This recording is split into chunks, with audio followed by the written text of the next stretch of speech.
All right, what's up, everybody? I'm here with TJ, also known as the Wheel Deal on YouTube. And he has his own channel, talks about stocks, talks about finance, and he's here with me today to do a little podcast about himself and also some of his top holdings, one of them being SoFi. So we're going to get into that. TJ, thank you for being here. How are you doing today? I'm doing well, man. Just a Sunday fun day. It's my future father-in-law's birthday, so we're gonna go grab burgers over there this evening. I love it. I love it. Are And, you do you usually have NFL Sundays at your crib? You watch football regularly? somewhat, man. I stopped gambling. Full disclosure, I stopped gambling on sports probably about 3 or 4 years ago because I was doing really well at it, but it kind of became a bit of an addiction. And it Ah, was also taken away from the time that I could spend studying stocks. So not gambling on sports has kind of taken the fun out of watching it for me.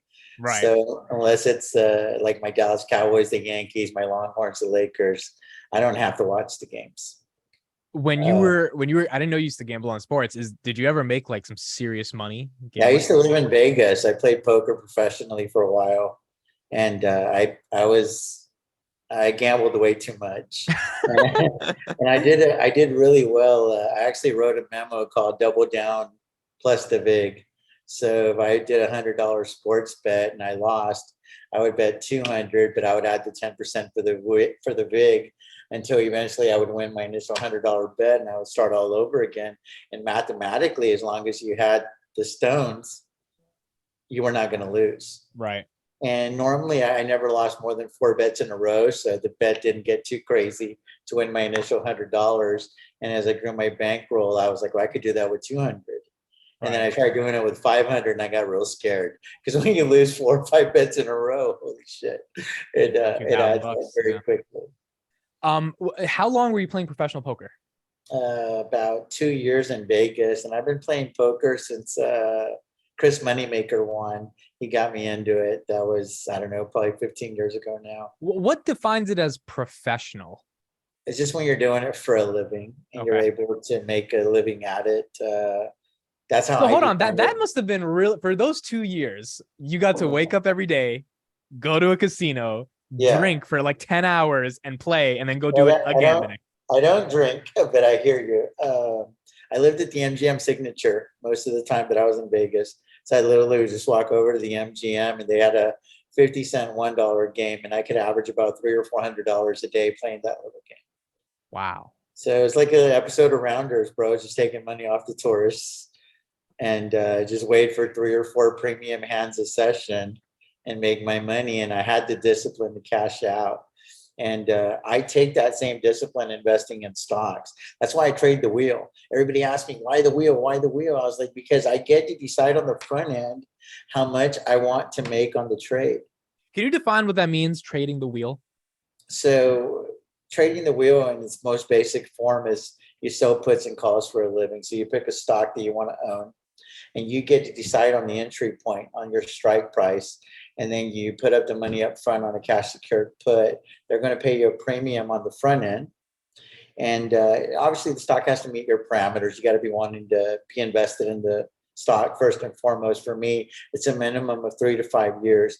And the reason I have that time horizon emit is because I need enough revolutions of the wheel by selling cash secured puts and covered calls so that I can collect enough premium so that the stock that I'm actually assigned or I choose to buy of my own volition, I ultimately own it with the house's money.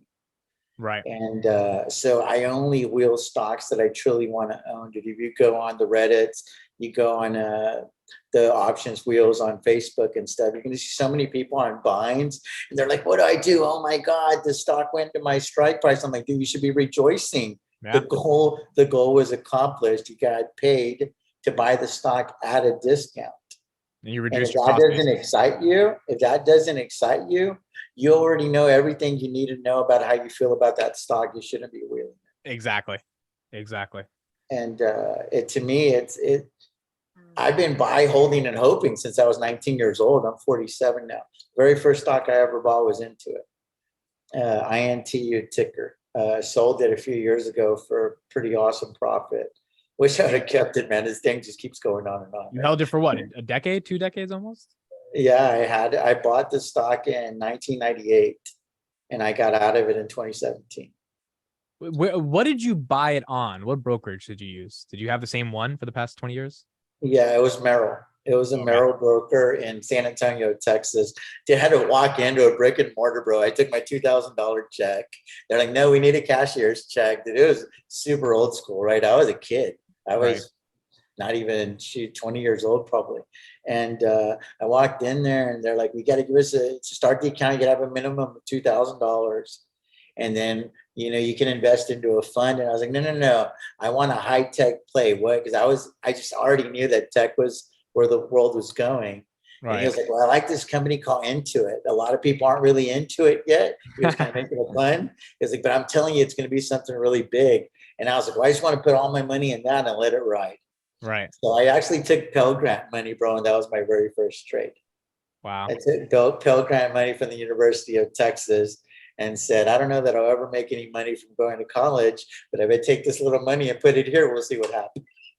And did you add to the Intuit position over the past 2 I years? did. I did. I think it was about $8,000 total out of pocket. Okay. That's what I put in. I stopped investing in it in 2002. Got it. And that was it. And then I cashed it out and just do the math. I cashed out. It was pretty well. My other home run hit was in 2004. I invested in a company, a little IPO you might have heard of called Google. Hmm. So my ex-wife actually worked at Saks Fifth Avenue. We lived in New York at the time. We lived over in Brooklyn Heights. And she came home one day from work and she said, hey, there's this company, Google. It's like the next Yahoo. Look into it. And I looked into it and I'm like, how much do we have? And we had like $16,000 between us, recently married. And we put it all into Google, cashed it out about 2 years later for $80,000. And that's the reason that I'm so determined to crush the financial game now, because I'd be done if I just left that money in Google. Oh man. But I needed that money for my down payment for my home. So I have no regrets or anything, but Right. I've already been in one of those scenarios. You've heard of the guy who sold his Apple steak for peanuts. And so, I mean, Google was that trade for me that if I would have just bought, hold, and held, I'd be done 10 times over. Absolutely. Yeah. 16,000 in 2004 on Google. It would be in some millions by now. Yeah. All right. So SoFi. But that 80 grand was everything for me. Right. And that's why you kind of gotta, that's why investing is so personal. So For how many sure. shares do you have of SoFi? Over 200,000 total collectively. Okay. Why do you have 200,000 shares of SoFi? Because it's a 3-bagger, if not a 4-bagger. Here's the thing, Amit. There's a million reasons why people sell stocks. Why I sold Google in 2006. But there's only one reason people buy stock, and it's because they think it's going to go up. Mm. And I just see it, bro. I see everything from the management team. I mean, if you just look at their board of directors, it's like the freaking who's who. Like, these people have literally plucked talent from other companies to go to SoFi. And I just follow the money, man. I follow the leadership. Anthony Noto could have just about any job he wants, realistically speaking. And because he chose to be the parent in the room and go join SoFi, because those Stanford kids created that company that probably turned out to be a lot larger than they even dreamed up. As soon as you probably did it in one of the dorm rooms, right? Yeah. And he goes in there and he becomes the parent in the room because there was so many crazy allegations, sexual misconduct, all kinds of crazy shit going on at SoFi. It was like a little college company. And he leaves the NFL, Twitter, Goldman Sachs. He's a West Point graduate. The guy has the resume of resumes. And for him to see a viable opportunity there, I'm humble enough to know when people are smarter than me. So I'm like, okay, this dude's way smarter than me. I'm UT, we're a public school, bro. You know what I mean? This dude's a West Point graduate. He's got the resume, he's got the millions of dollars already. For him to see a multi-billion-dollar opportunity in SoFi, I have to try to look at it from his eyes. So when I invest in a company, more than anything, when I do my fundamental analysis and my technicals, more than anything, I'm investing in the leadership of the company. And so I'm big time. I'm an advocate of Anthony Noto. I think that what he's going to do with the industry and the business guys is it's going to shake some heads, and people are going to be like, man, why didn't we get in when it was 450, $5, 550? Because I really believe this is a $50 stock by the year 2025, 2026. And legitimately so. I'm not talking about the hype when it was trading at $25. Yeah. I was selling puts at 17.50 when SoFi was in that $22, $23 range. I was like, this shit's overpriced, but I don't control the market. So Right. I'm just going to take what the market gives me. I'm comfortable owning it at 17.50 at the time. But now, dude, I mean, I can't get enough money. Like I'm trying to find money constantly to sell puts at 450. And sometimes I'm like, dude, I can't even wait for all that. I'll just buy the stock and sell covered calls. So I bypassed the wheel strategy a lot from the cash secured put standpoint. Whenever I'm locked and loaded on a stock, and I feel like we're real close to the bottom, I won't even sell a cash secured put. I will buy the stock outright and immediately sell a covered call, with the understanding that if the strike price shoots up, if the stock price shoots up, I have to be ready to roll out and up on that stock, because I'm not actually trying to sell the stock at that price. I'm just trying to manufacture a dividend. Right. And that's why I sell puts and calls, because I can't buy, hold, and hope with the kind of money that I have invested in the stock market. I can't do that on a bunch of speculative plays where the money could literally just go to die, the way Kevin O'Leary says.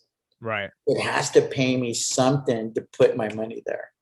And that's where puts and calls, I mean, that premium, I mean, a company like SoFi, if you just do the math and run all the analytics, dude, SoFi gives you about 30% a year in premium. And I don't need the stock to do shit, and I can make 30%. Where are you going to do that on 200,000 shares with Apple? It's just not going to happen, dude. And I'm a big Apple bull. I mean, Apple's been my best trade throughout my entire career, but it can't give me that type of return. Now, if it crashes to 110, this is a different conversation, because then now Apple can definitely be a two-bagger, a lot more stability. Freaking, they're buying back stock, hand over fist, and it's sleep easy at night, right? If all your money was in Apple, you're sleeping pretty good right now. Right. I mean, Warren Buffett has what, 40% of his portforfolio in Apple right now. I saw the table the other day. That tells me everything I need to know about where Apple's going, bro. Like, this dude has forgotten more about investing than I'll ever know. Do you think SoFi is like a speculative play, or it's optimistic enough for it to be speculative but still be pretty tight as an investor? The only thing that makes it speculative is the share price, because there's certain institutions and hedge funds that cannot invest in SoFi because of the market cap. So there's monies, because I've worked in the hedge fund industry. We've already talked on a personal level. I choose not to disclose all of those things about my background right now. But there's certain hedge funds that have limitations based on where they can park cash. And why do those limitations exist for market caps? Probably just because that's the way the dirty money is made on Wall Street. I really don't know, to be honest with you. I've never understood it, but I think these hedge fund managers have to answer to the investor. The investor is the client. Yeah. And if we have an opportunity with these market conditions to park money in Microsoft, Google, big tech, right? FANG, as Kramer likes to say, or SoFi. And if the market goes down, but the money's in Apple, that's a real easy conversation with your investors. Right. But if the money's in SoFi and it goes down, as I Love Lucy says, you've got some explaining to do, right? Right. So I think that's why it exists, is because at the end of the day, you have to appease your investor, because you have inputs and outputs in hedge funds. You always have to look at, like, Cathie Wood. Does she have inflows or does she have outflows? Because whenever they have outflows, guys, they have to sell stock to make good on those withdrawals. Right. So a lot of times when you'll see Cathie Wood selling a bunch of stock and it doesn't make sense, what people don't understand is maybe they didn't have enough money to cash out all the people that wanted to go to the withdrawal. Right. There's a bigger game being played than what people talk about on CNBC. Why do you think SoFi stock price has declined dramatically? I mean, obviously the earnings were phenomenal last quarter, 50% year-over-year growth in members, beating on revenue targets. Do you think it's literally just macro?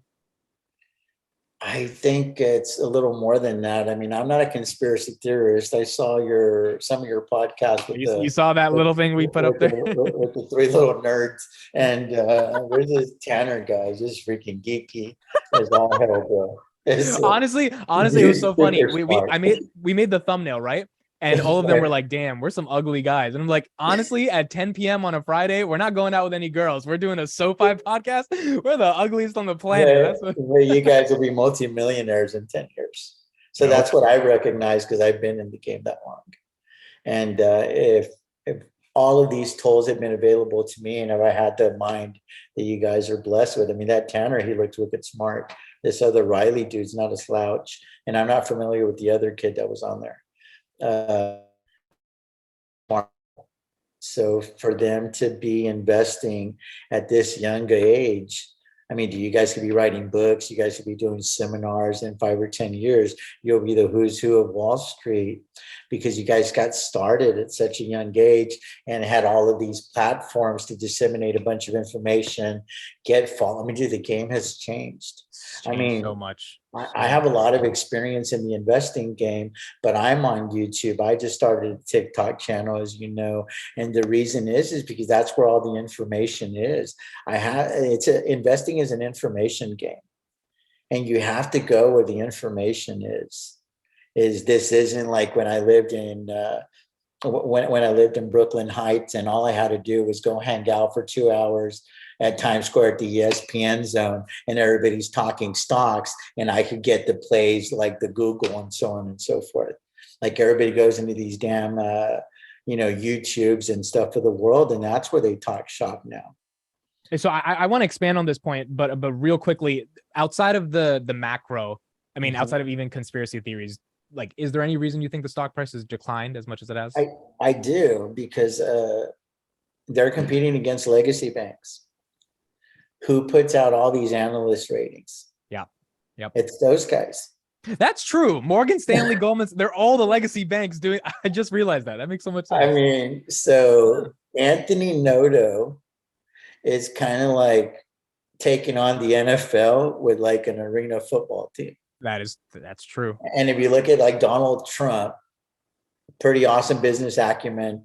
Say what you want to say, but the guy figures out how to circumvent the system more ways than we can all imagine. I'm not a political person. I don't play that shit. I sell puts and calls for a living. You follow me? I don't care who the president is. But your point is he figured out a way to go against the establishment. That's your exactly. Point. Yeah. But he's had a hard time going against the NFL. Yeah. So there's been the XFL, where I remember He Hate Me was one of the famous players in that particular league. I remember when I was growing up, there was one called the USFL. They had Warren Moon, Herschel Walker, but eventually that failed or it was bought out, however it worked out. And then those guys ended up in the NFL because those are names that you've probably heard of as well. Yeah. It's real hard to go against a legacy bank, and they're the NFL in this industry. They control so many aspects of the macro because they control the narrative. And for a company like SoFi to circumvent the system and say, hey, you can do everything from this freaking phone right here, that's hard to fathom. That's hard to fathom, but that's where the world is going, dude. And I'll tell you a real personal story of why SoFi is near and dear to my heart. 2 reasons. One, my fiance graduated from Stanford. That's one. Shout out to your fiance, soon to be married. Full disclosure. The second reason is I took a $25,000 check to the bank, and I needed those funds. And they're like, oh, it's going to be like 7 business days. And I'm like, what do you mean? Can't you just call the bank? This is 2021. This is 2021 when this was happening. Can't you just call the bank and make sure that nobody's bouncing checks here and give me my cash? They're like, well, let's talk to management and maybe we can access 5,000 of those dollars for you, Mr. Tijerina. And they gave me all this bullshit. So me having the investing, background that I have, I'm like, so what you're really telling me is that you want to play with my money for 7 days and go invest it and loan it out before I can actually utilize any of it. But I'm in a bit of a bind because I'm trying to close on this deal and I need this money. Right. All I had to do was take this money and go to the bank that the check was issued, and I could have gotten cash, but I was uncomfortable driving around this town with that kind of money. Mm-hmm. So I chose to go this other way. So I got there and sat in my car. I had just sold my very first cash secure puts in SoFi when this was going on. And I was just thinking, dude, this shit is broken, bro. Like, this is 2021, and you're telling me that you don't have the ability to verify whether or not funds are good, and you're going to place all kinds of holds on my funds that I need like yesterday. And then SoFi, I started reading about them. I started watching a bunch of YouTubers. There was this guy, Andy, who had a channel called The Club. He doesn't really do it anymore. He was, I think he's like an Indian guy background. I'm not sure. Very professional, well-spoken guy. And I started watching videos that he was putting out. Financial, the Jeremy guy, he talked about it a little bit, but he was never invested, at least not during that time. I don't know if he is or isn't now. You always have a little bit of a relationship with him. Meet Kevin spoke on it briefly. But then I started going to the source, man. I started going like, okay, how did it all happen? I thought they were just student loan refi. But then I started seeing that their business model is very sticky because they do a lot of cross-selling. Yep. And so what they're ultimately doing in my mind is they're manufacturing the client. They're like, okay, we have 5 or 6 fishing poles out there. So whichever fishing pole that we grab you with, we're going to lure you with all of these other products so that you can be our customer for the next 5, 10, 15, 20 years. And then now when SoFi Invest finally gets options, now they're going to compete with the Robinhoods of the world. Because the people can say what they want to say about Robinhood. That app is clean.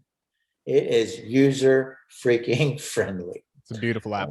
And I'm an Apple guy. So anything that resembles an Apple product as far as how easy it is to utilize and be comfortable with it and put thousands and millions of dollars into it, they're doing something right. Do I agree with all the Wall Street bets and all the crap that happened with the AMCs and GameStops of the world? Dude, that game's bigger than me. I don't understand it completely. I made a little bit of money on AMC, but whatever.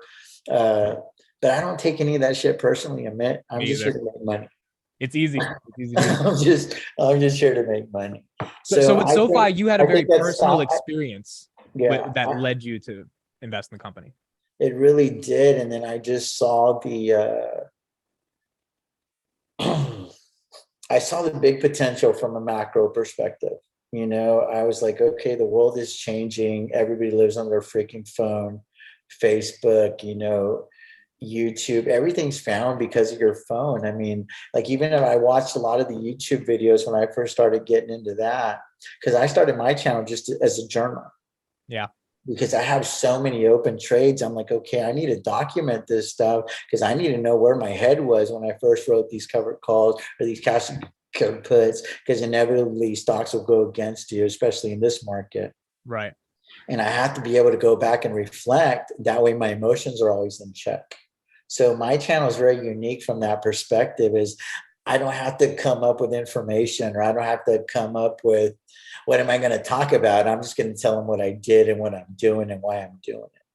And I want to transition here to what we talked about a little bit above, because you just touched on it, which is the dissemination and democratization of information, right? Like one of the core macro plays for SoFi is if everyone's going to have a digital bank in the future, or at least, you know, the next 100 million people that are going to buy houses and homes over the next 20, 30 years, then why would they go to Bank of America? Why would they go to Chase? Why wouldn't they do something that's incredibly native to them? Just like, why would they watch TV?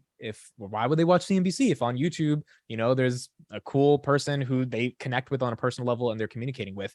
How do you think the dissemination of information across these platforms is going to change investing, and how do you think it's going to get more people into the digital world, particularly digital banking, over the next 10 years? I think that's really, really critical.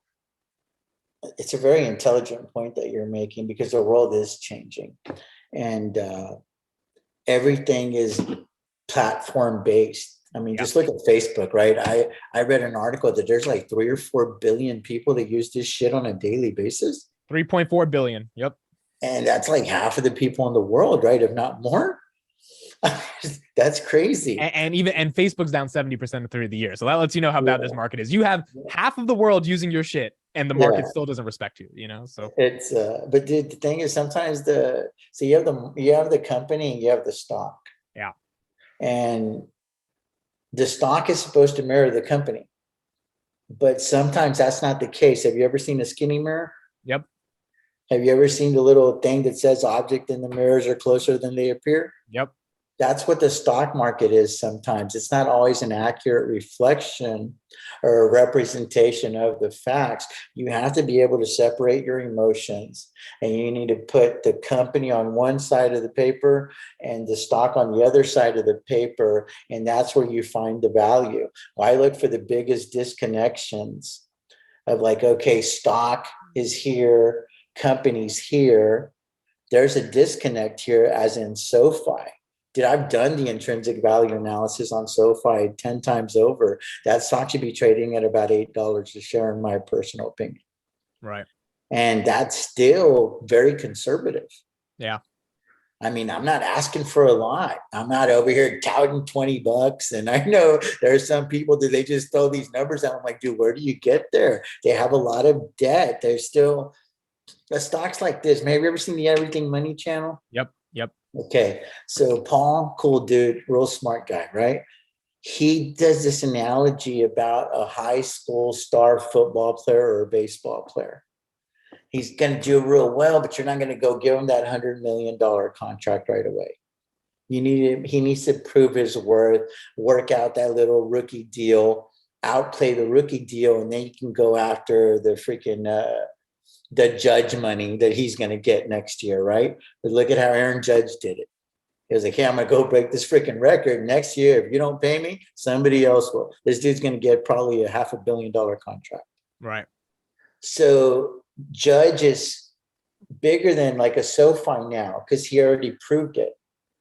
You follow me? Yep. SoFi is kind of like that superstar high school and college athlete that's probably projected to be the first couple of picks in the draft, but they still haven't done it yet. They've been killing earnings for what now, 4 or 5 quarters? I mean, your little nerds will know the numbers more than me, right? Because y'all are way smarter than I am as far as that goes. I sell puts and calls and I make a lot of money. I let you guys do all the bullshit. But what I'm saying is they've been crushing the earnings for the last probably 2 years, year and a half strong. Since they went public, they haven't really had a bad earnings report. And they've been growing at a very, very high clip, 30, 40, 50%, depending on what metric you're looking at. You like to use that term CAGR and stuff. Everything's looking really, really good. They have a positive EBITDA. Everything is looking fantastic. They just haven't done it enough. Yeah.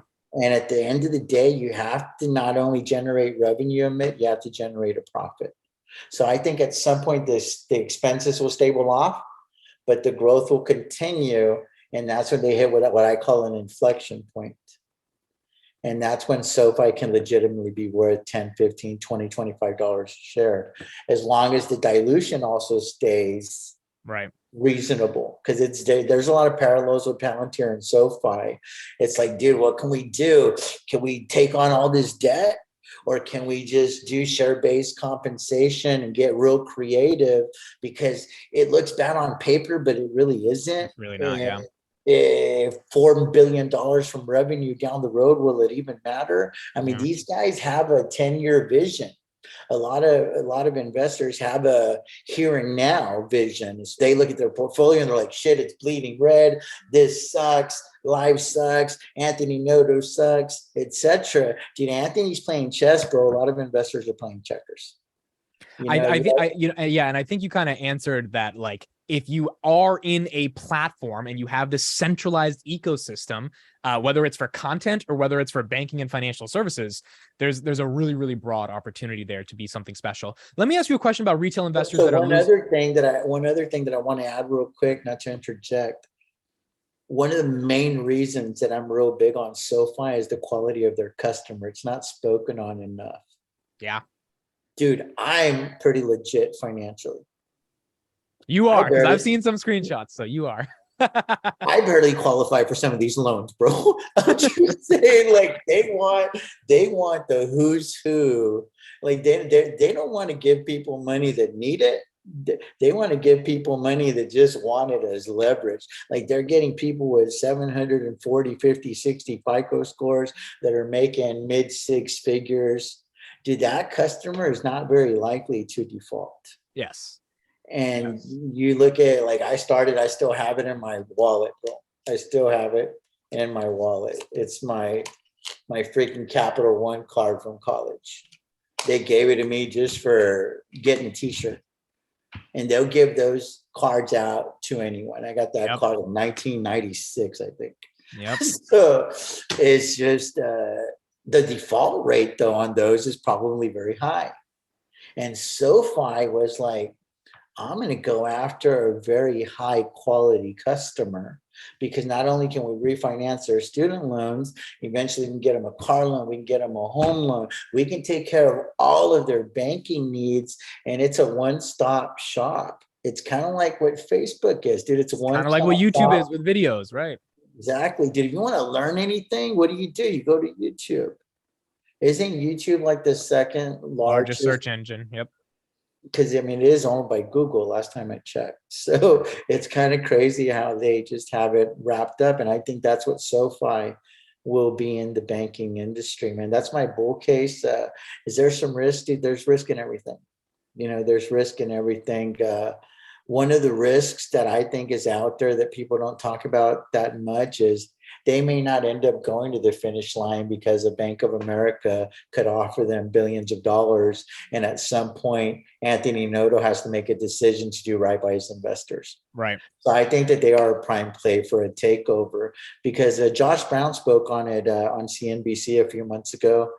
And he said, it seems to me that it would make sense that all of these legacy banks would just go hire the right people and build their own platforms. Right. But if it was that easy to do, why haven't they already done?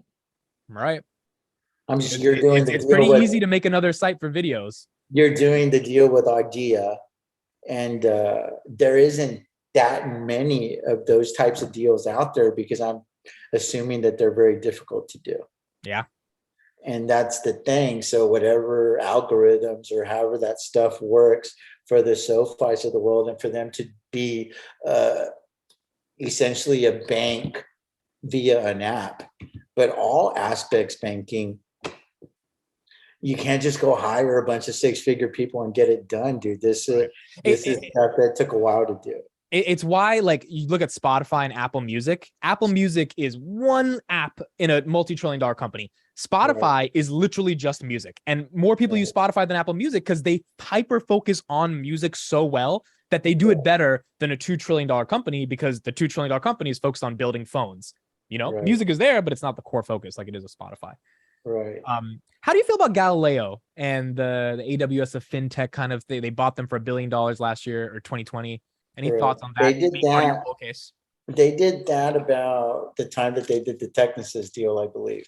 Well, Technisys was about 200 days ago. I think Galileo was like a year and a half ago, from what I understand. So the only thing that I know about that, to be honest with you, because there was this guy, Stock Goat, talking about it. His name's Kyle White. He did a lot of videos on SoFi back in the day. I think he started here recently because he has a pressure washing business there in Florida. And he talked about at length about the whole Galileo thing. And the only thing that I knew about Galileo is that I believe it's the back office or Robinhood. Yep.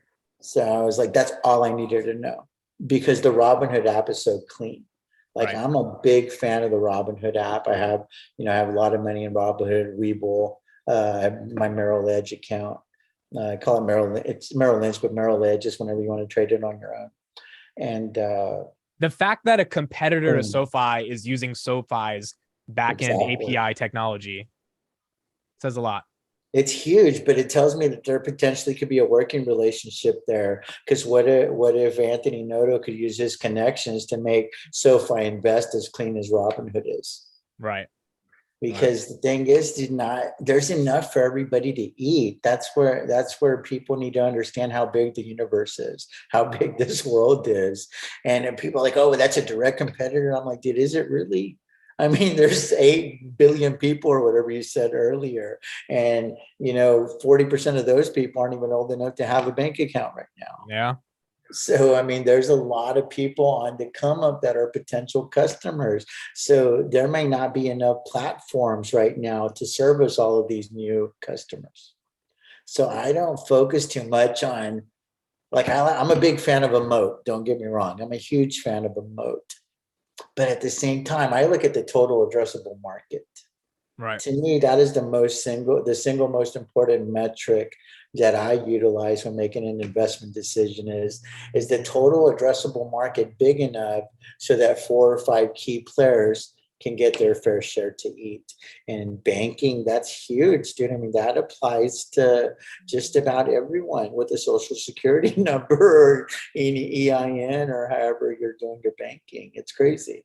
The total addressable market is absolutely huge. Get them on the student loans, the mortgage, the auto, whatever hell else. And Robinhood doesn't do any of it. Robinhood's business is payment for order flow. That's like a tiny part of SoFi's business. Exactly. And so there's a lot of opportunity here. How do you feel about the reverse split and if it might happen? And what are your thoughts on if it does happen? I mean, obviously not a huge fan because historically speaking, it has not been good for share price action. It typically produces a lot of downward pressure, but it's a game of survival. It's a game of survival.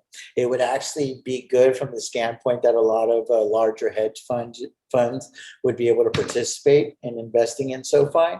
Yep. So from a long-term perspective, it could actually be very healthy.